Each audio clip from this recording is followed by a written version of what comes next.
Hello दोस्तों, स्वागत है आपका अपने चैनल तैयारी कर लो पे। तो आज की यह वीडियो में हम लेकर आए हैं हिंदी साहित्य के आधुनिक काल के प्रमुख तथ्य। तो कुछ ऐसे इसमें प्रश्न आपको मिलेंगे जो कि अक्सर परीक्षाओं में पूछे जाते हैं और हमसे मिस हो जाते हैं, क्योंकि हम इन प्रश्नों को छोटा समझते हुए या तो इन पर ध्यान नहीं देते हैं या फिर इनकी तैयारी नहीं करते हैं। तो दोस्तों, अगर आपने इससे पहले चैनल को सब्सक्राइब नहीं किया है तो सबसे पहले चैनल को सब्सक्राइब कर लें और प्लेलिस्ट में जाकर यूजीसी नेट से संबंधित महत्वपूर्ण वीडियोस देखिए। आधुनिक काल के महत्वपूर्ण तथ्य। तो सबसे पहले हम बात करेंगे यहाँ धाराधर धावन शीर्षक से कालिदास कृत मेघदूत का पद्यबद्ध अनुवाद किया है। किसने किया है? राय देवी प्रसाद पूर्ण जी ने। फिर है साहित्य को ज्ञान राशि का संचित कोश। ज्ञान राशि का संचित कोश किसने कहा है? महावीर प्रसाद द्विवेदी जी ने कहा है। आगे हैं हम कौन थे, क्या हो गए हैं और क्या होंगे अभी, आओ विचारें आज मिलकर ये समस्याएं सभी। प्रस्तुत पंक्तियां किसकी हैं? मैथिली शरण गुप्त भारत भारती से ली गई पंक्तियां हैं। आगे प्रश्न है राम नरेश त्रिपाठी की स्फुट कविताओं का संग्रह है मानसी।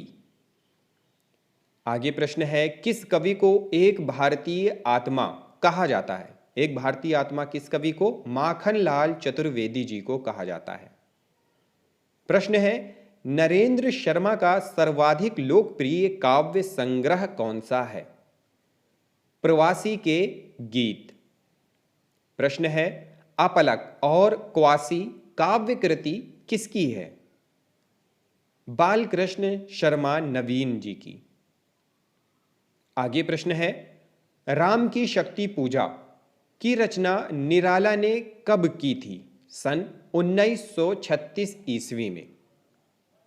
प्रश्न है मनुष्यों की मुक्ति की तरह कविता की भी मुक्ति होती है, यह कथन किसका है?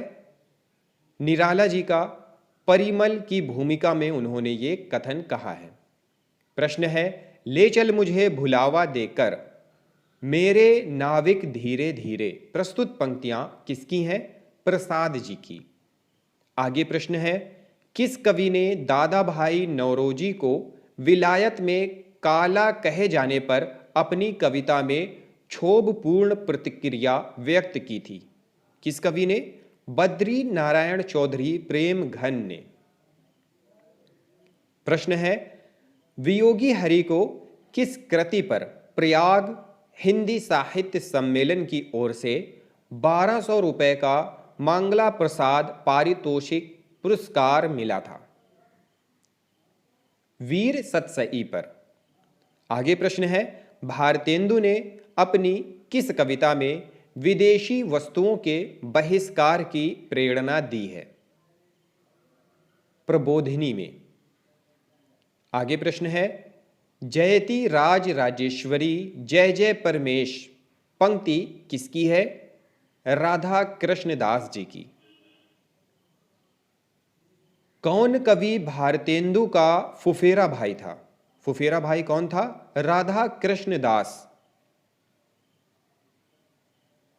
हिंदी हिंदू हिंदुस्तान का नारा किसने दिया था? प्रताप नारायण मिश्र जी ने।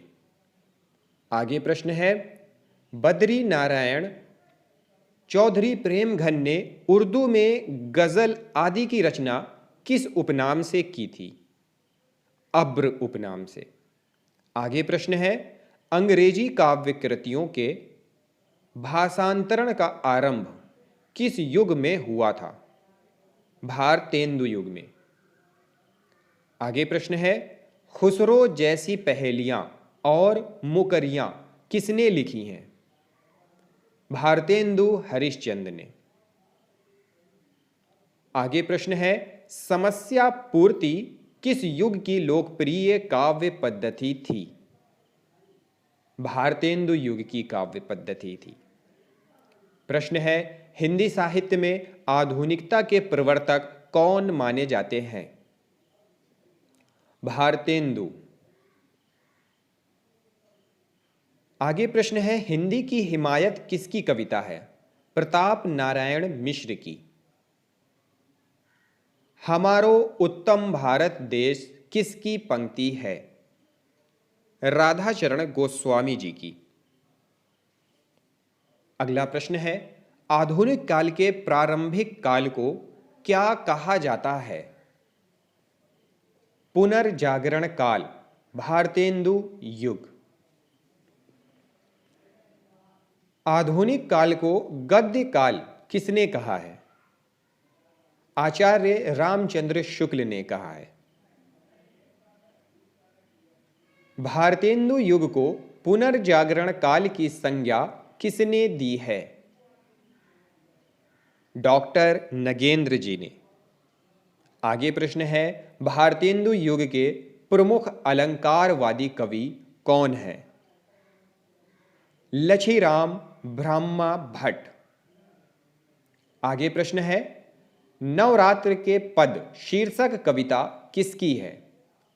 प्रताप नारायण मिश्र जी की।